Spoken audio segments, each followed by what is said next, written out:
All right, hello, this is Mr. Hebner with Earth Science, and we're working on astronomical conversions and astronomical numbers. So you guys can feel free to ask questions if you want to. So here's a worksheet right here. We got different conversion factors. Speed of light equals 186,000 miles per second. So that's how, speed of light is how fast light travels in 1 year. And we got 1 light year equals 63,240 astronomical units. Astronomical unit is the distance between the Earth and the Sun. And we have some other conversion factors here. So, starting with this, how long does it take a beam of light, such as a radio signal, to travel from an Earth laboratory to a spacecraft on Mars, a distance of 35,000 miles?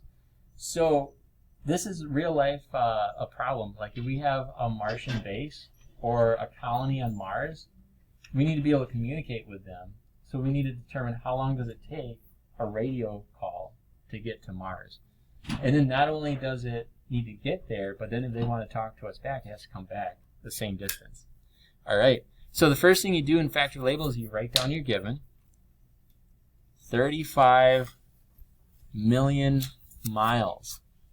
Is Mars always 35 million miles away? Or does that distance change? It changes. You got it. So we got a little solar system right here. Let's say that's Earth and this is Mars. Mars is there and Earth is there. A situation like that may be, I haven't looked it up, but let's say it's 35 million miles. Maybe it's less. But that happens every 2 years. If you ever hear of Elon Musk trying to get us to Mars, or other people, it's always, well, we have a 2-year cycle. So every 2 years we can go to Mars because that's the closest distance. Otherwise, sometimes Mars might be pretty far away. Like Earth's over here and then Mars is over there. That's a far distance. That might be 45 million miles. So it all depends. And then what part of the planet are you on could have a small factor too. All right, so how long does it take? So we want to put this into a unit of time. We're doing factor label. So factor label we did in chemistry. You do it in business. And if you are money-minded about saving, then you'll even do it when you're at Walmart trying to find the cheapest diaper. So, that's what I do.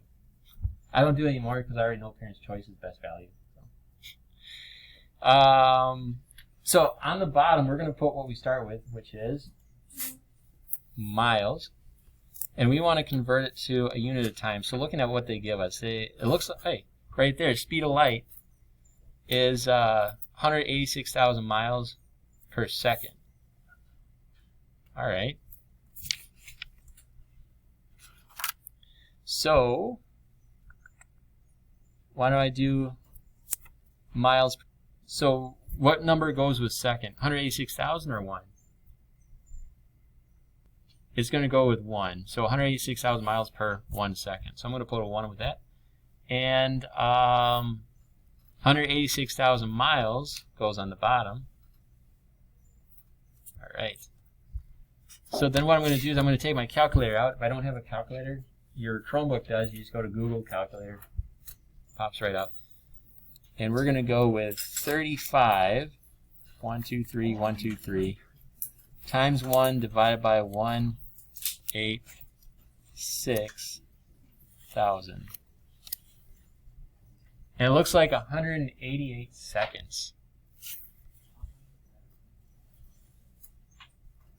So it takes 188 seconds to send a message from Earth to Mars, given this distance. I don't really think in terms of seconds, I think in terms of minutes more. So how would I convert seconds to minutes? Yeah, it's just 60 seconds in a minute. Seconds goes on the bottom. So for every 1 minute, I got 60 seconds. So I'm going to divide my 188 by 60. And I'm getting 3.14 minutes. So it's going to take well over 3 minutes for your message. Like, let's say they're saying Mayday, Mayday at Mars.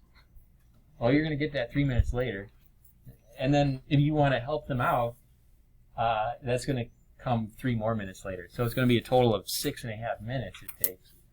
Well, a little bit longer than that because it's going to take time to actually speak the message. So it'll take like over 7 minutes to communicate one message between Earth and Mars. So if you're on Mars, you're kind of on your own. And the same thing kind of happened on the Apollo missions when they're communicating to the astronauts on the moon. There was a lag time. And it was Apollo 13, they had some issues, and they had to kind of fix a lot of it on their own and fend for themselves because of the lag time. It's kind of hard to, I don't know, what do you call that? Tutorial or walk someone through a problem if you got that lag time. All right, so number 2, how many years would an astrocar moving at 60 miles per hour need to cover the same distance, 35 million miles? So I've never heard of an astrocar. I don't think it exists, unless maybe you watch the movie Spaceballs where they're driving in a little van and it's space wings. But let's say, yeah, you're in a little astrocar and you're driving pokey freeway miles, like 60 miles per hour. How long would that take? Any ideas what conversion factor you might want to use? I know miles is going to go on the bottom.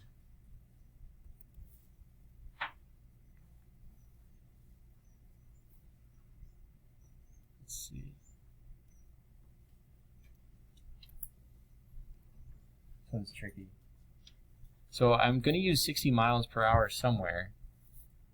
So if I can travel 60 miles in 1 hour, how many miles or how many hours would it take to travel 35 million miles? That's what we're dealing with. So I'm going to put hour on the top, and I've got 60 miles. 60 goes with miles, and 1 goes with hour.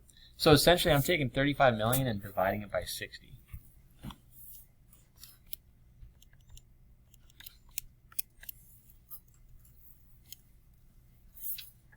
All right, I get a really big number, 5833333,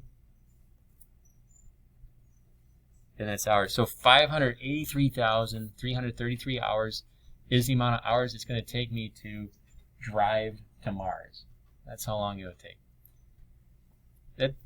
I don't know.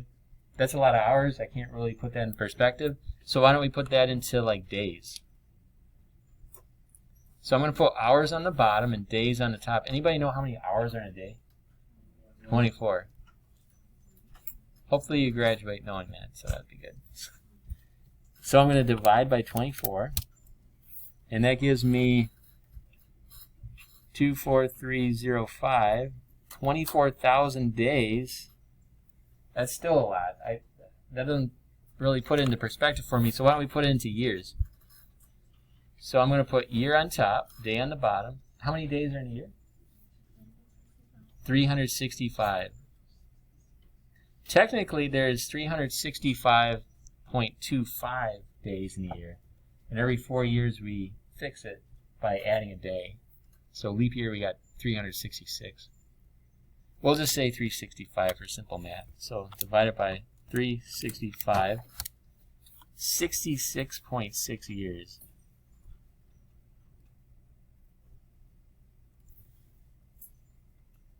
All right.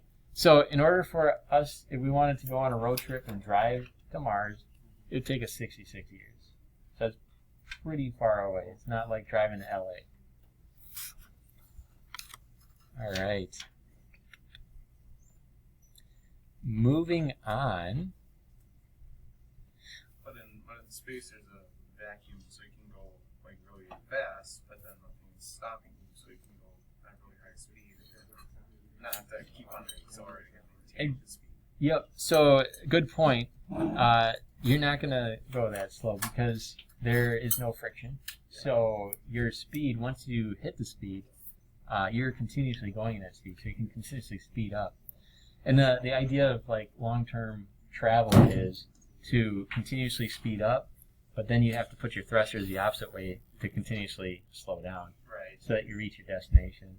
So I think they're saying it would take about 18 months to travel to Mars at its closest Earth-Mars distance. Oh, I thought someone said it would take 20 years. Well, it depends on what rocket, but not the ones that we'd be planning on. Oh, okay. So 18 months, that's a lot faster. I'd have to look it up. Pour together, and then I'll let you work on your own on number 4. But number 3, it says, if a radar beam moving at the speed of light needs 12 seconds to go from Earth to a comet and back, then how far away is the comet? So we're talking about the radio beam going to the comet and back in 12 seconds. So what do we got to do to that 12 seconds first? Because we want to just figure out how far is the comet, right? Yeah. So it takes 12 seconds for it to go there and back. So split it in half, make it 6 seconds? You got it. Split it in half, make it 6 seconds. So 12 seconds divided by 2 goes 6 seconds. Now we got to figure out how far away it is. So I got to figure out a distance and time thing. So we got speed of light is 186,000 miles per second. All right. Oh, it's moving at the speed of light, so I can use that conversion factor then. So I'm going to put seconds on the bottom and miles on the top. For every 1 second, I've got 186,000 miles. Seconds cancels out, so I'm going to take 6 times 186,000. 6 times 186,000. I'm getting 111,6000. That's 1,116,000 miles is the distance between that comet and Earth. And if we look at the distance between Mars and Earth, 35 million versus 1.1 million, 1.1 million is really in our backyard. It would be classified as a near-Earth object. So it's relatively close in astronomical scales. All right, so try out number 4. So this is the Triangulum galaxy, about 2.4 million light years away. Like that's a totally different galaxy. So that's an unfathomable distance, pretty much. How many AUs, astronomical units, would that be? And then how many miles away would that be? Hey, what's an astronomical unit again? I'm forgetting. Did we talk about that in this class, or was that last class? Oh, we did. Anybody got it? Astronomical unit? It's the distance between Earth and the Sun. Is an astronomical unit. Oh, we did? Okay. Yeah. All right. Okay, well, we said it now. So, astronomical unit is the distance between the Earth and the Sun. All right. All right, so what we're doing is we got 2,400 light years. That's 2.4 million. That's far, far away. This galaxy is on the other side of the universe, kind of. And we want to convert it to AU.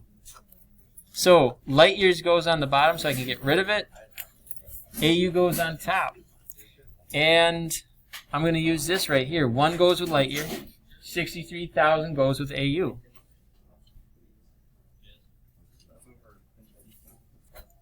All right, so I'm going to take 2,400, times 63,240, and that equals 1.52 times 10 to the 11th astronomical units.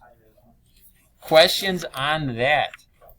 So that's a lot of distances between the star and the Earth, our Sun and the Earth. So now we're going to continue that on and convert it to miles, just for fun. AU goes on the bottom, miles on top. And guys, check this out. There's 9.29 times 10 to the 7th miles for every 1 AU. That's a big number. All right. Oh, just hold your horse. We got 5 minutes. Sorry, I'll be quick. You times it by 9.29 e to the 7th. E stands for times 10. Oh, there it is. And I'm going to press equal. So it should have been 1.4 times 10 to 19.